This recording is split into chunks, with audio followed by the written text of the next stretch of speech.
Halo, jumpa lagi dengan saya Jalak Paningal, hanya di channel saya sendiri, yaitu channel Jalak Paningal yang dikhususkan membahas tentang dunia supranatural dan spiritual menurut opini serta pengalaman saya sendiri. Serta pertama-tama mohon maafnya jika ada yang kurang sepaham atau enggak setuju nantinya. Mohon maklumnya karena ini hanya berdasarkan opini serta pengalaman saya sendiri. Maka kali ini akan membahas tentang pengobatan alternatif itu adakah resikonya?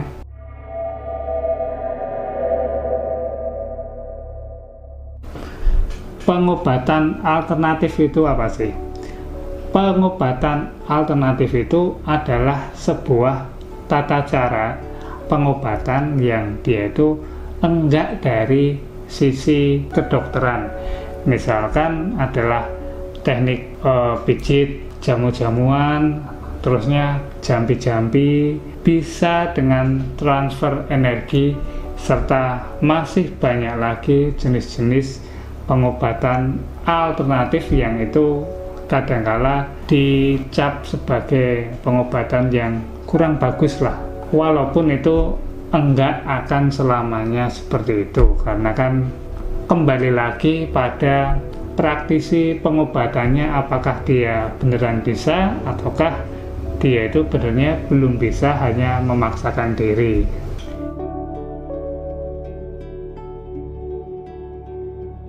Pengobatan alternatif itu adakah resikonya bagi praktisi pengobatannya? Tentu saja jawabannya apapun itu, kegiatan apapun pasti itu punya resiko, termasuk di pengobatan alternatif ini. Misalkan Anda itu adalah seorang praktisi pengobatan dengan media pijit.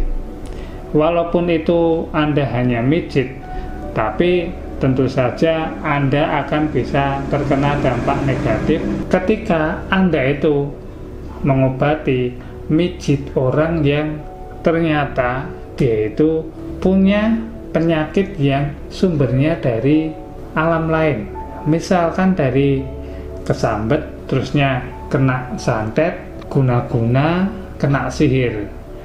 Walaupun Anda itu niatnya hanya mijit, tapi Anda bisa terkena dampak negatifnya dari hal-hal yang buruk tadi.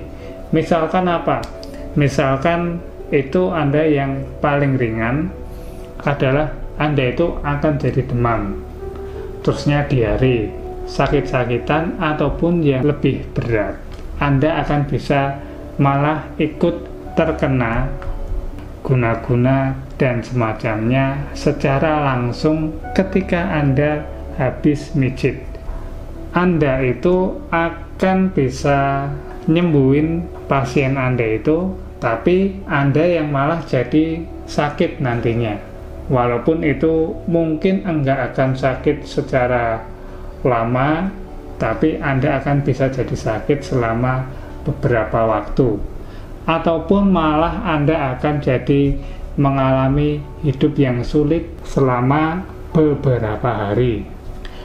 Apakah itu hanya akan ada pada tukang pijit? Enggak juga, itu pada semua praktisi pengobatan, jamu ataupun banyak lagi, itu bisa Anda terkena dampak negatifnya ketika Anda secara enggak sengaja ataupun Anda itu sengaja mengobati orang yang terkena sakit secara gaib.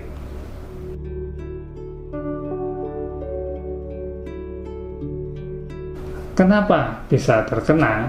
Karena Anda sedang tidak siap kondisi fisiknya serta kondisi pikiran Anda sedang kacau, maka itu Anda akan bisa terkena penyakit dari si klien tadi, pasien tadi.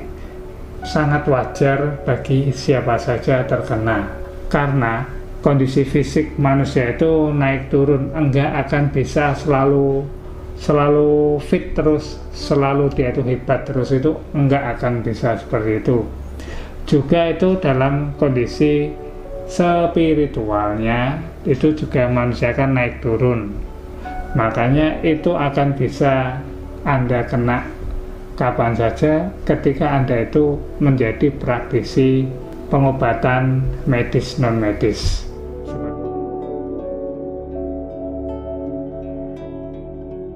Menanggulanginya adalah dengan harus bisa benar-benar yakin ketika Anda ngobatin orang, Anda itu harus tahu dia itu sakitnya medis atau non-medis. Ketika itu hanyalah sakit medis, maka ya hanya perlu nguatin fisik saja.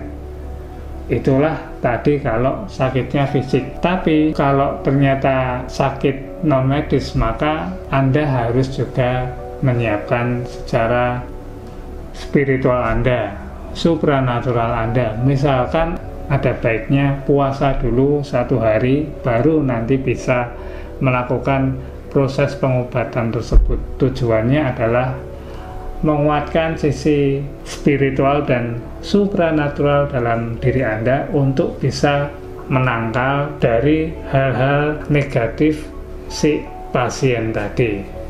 Misalkan ternyata pasiennya kena semacam guna-guna tutup jodoh, maka Anda enggak akan juga terkena sebaran energi negatifnya yang nantinya bisa membuat Anda juga banyak dibenci oleh orang lain tanpa sebab, terkena dampak energi negatif dari tutup jodoh si klien tadi, pasien tadi. Semoga ini bisa dipahami. Dan juga jangan lupa seperti biasa like, subscribe, serta share-nya jika Anda berkenan.